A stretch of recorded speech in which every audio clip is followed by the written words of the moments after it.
বকুল, হেনা, তুমি আমায় ডাকছো?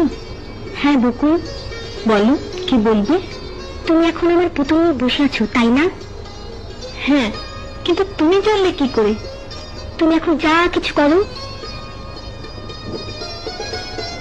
আমি যেখানেই থাকি না কেন সব জানতে পারি। কেমন করে? মনের টানে। তোমার জন্য আমার মনে যে টান রয়েছে, সেই মনের টানে আমি সব কিছু টের পাই। আমার জন্য তোমার এত টান? হ্যাঁ, শোনো, অনেক রাত হয়েছে, এখন তুমি ঘুমাও। বেশি রাত পর্যন্ত জেগে থাকলে অসুখ করবে।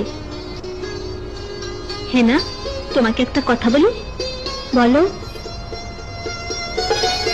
দুদিন পর আমার বৃত্তি পরীক্ষা। এ কদিন তোমার সাথে আর দেখা করব না, পড়াশোনা করতে হবে। তোমার পরীক্ষার আগ পর্যন্ত আমি আর দেখা করব না।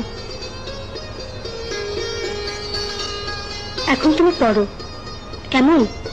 ঠিক আছে।